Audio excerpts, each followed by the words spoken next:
This is Tumblety, Dr. Tumblety, who I think personally was a very likely suspect. He escaped to America after the murders ceased and was pursued there by Scotland Yard.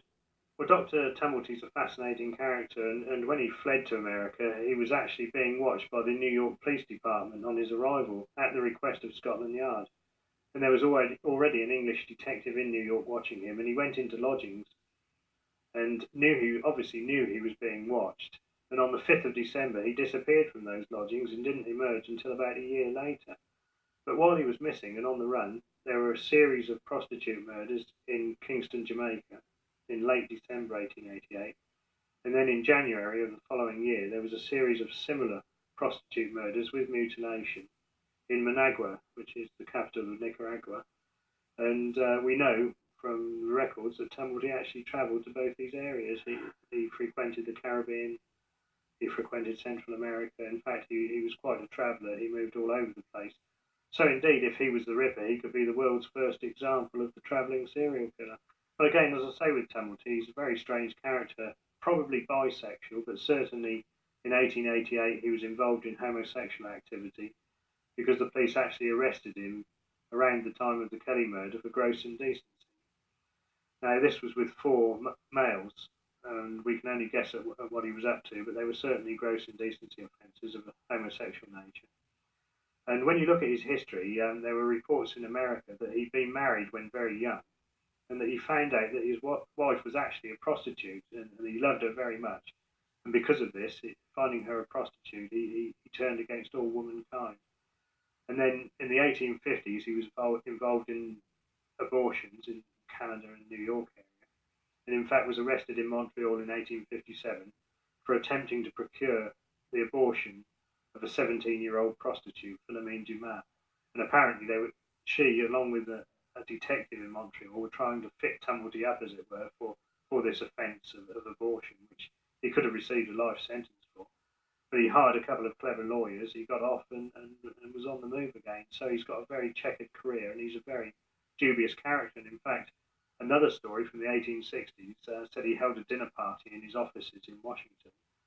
And after the dinner, he showed his guests, who were all men, into his office, and there were lots of glass jars with anatomical specimens, and 12 of these jars contained the uteri of women, the wombs of women in glass jars. So very, very strange character. I think one of the things that's attractive about the argument for Tumblety being the Ripper is that at all the Ripper murder scenes, there was no sign of sexual activity, and the doctors did a very thorough examination. And they did check for traces of semen or whatever at the crime scenes, and none was ever found, which is strange. And it would also seem that the womb was the target. In the case of Nichols, her abdomen had been opened, but the Ripper was probably disturbed and didn't get time to take any organs. Then in the case of Chapman, and in the case of Eddowes, the womb was in fact cut out and taken away by the killer. And with Tumblety's fascination with the womb, this could be an indicator that it may have been him. And of course, Tumblety was also a misogynist. He hated women. And a combination of all these things could have been the reason for him killing. But as I say, we've got no hard evidence. It's all conjecture and speculation, I'm afraid. Personally, I like to look at these things objectively and work on solid evidence. And therefore, my own preferred suspect is Dr. Tumblety, the American quack doctor, who we definitely know was a suspect at the time of the murders in 1888. And indeed, he fled to New York in December 1888 and was pursued by Scotland Yard. But he's one of many suspects, and there's no hard evidence against him, as there is no hard evidence for anyone else. So I think the mystery will endure. Then we have the Stride murder in Berner Street. That's a shot of Elizabeth Stride in the mortuary. 2 victims in the one evening. His first, the gangling Swedish prostitute, once again 45 years old. She was known as Long Liz, Elizabeth Stride. Long Liz Stride was found murdered in a backyard or courtyard adjoining a socialist club in Stepney, south of Commercial Road. Catherine Eddowes was discovered, as I say, 45 minutes later in Mitre Square, Aldgate. The first victim, Stride, the only injuries she had was a cut throat, which, as I said, has led some people to say she wasn't a Ripper victim at all. Her throat was cut from left to right. The second victim, Catherine Eddowes, was horribly cut about. Not only was her body cut about in the manner of Nichols and Chapman, and her entrails thrown over the shoulder again, but she was stabbed about the face, cut very deliberately on the cheeks, and her eyelids were slit. And she also had her throat cut from left to right. And a contemporary drawing of the finding of Stride's body by the club steward, Louis Deemshoots. The fifth victim. Yes, they called it the fifth victim because, in fact, if you go by what they call the canonical five, in fact, she would have only been the third victim.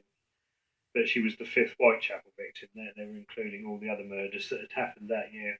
So it made her the fifth Whitechapel victim. This is P.C. Smith. We'll have to cough.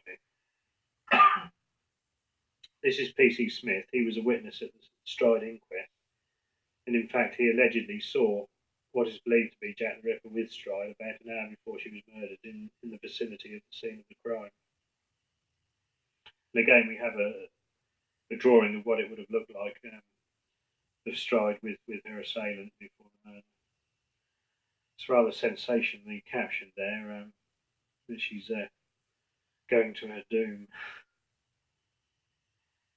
It fuels the story there, doesn't it? It does, yeah. There's the scene. You can see the crowds of people the murders used to attract at the time, and a rather unflattering drawing of Elizabeth Stride that appeared in the Illustrated Police News.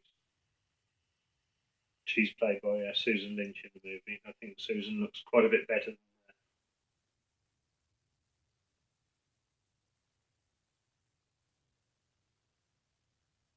Not far away is a pub in the basement of which in 1888 was a barber's shop.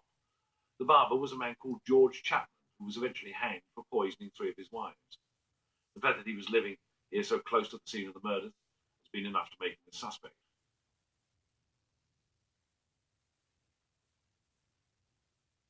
Walter Sickert, the Victorian artist, is a name that has been around for a number of years. We now find ourselves in 1884 in Cleveland Street in West London. Sickert's studio was in Cleveland Street, and just opposite the studio was a sweet shop, confectionery shop, in which there worked a girl called Annie Elizabeth Crook. She was a poor country girl and a Catholic. Sickert's antecedents were quite impressive. His father and his grandfather had been painters to the Royal Court of Denmark, and he knew both Princess Alexandra, who was Danish, and her husband, Edward the Prince of Wales, later King Edward VII, well. He was approached by Alexandra in the early 80s to take her son, Prince Eddie, under his wing, because Eddie was becoming stifled at court. He was mixing only in the very narrow circle of the court. He was having no outside experience at all, and she was very worried about his personal development. And she wanted him to see the world of art, to just see a wider life, and more of his future subjects, because had Eddie lived, he would have become king in 1910. And Sickert readily agreed. He was always ready to ingratiate himself with the powerful. For obvious reasons, he didn't have all that much money, and he wanted to get on himself. So Prince Eddie, who was Queen Victoria's grandson, of course, began to pay secret visits to Sickert in the guise of his younger brother, Albert Sickert. And so here we have them in those early years of that decade, getting on together very well. Sickert goes out with Prince Eddie to the pub, and Eddie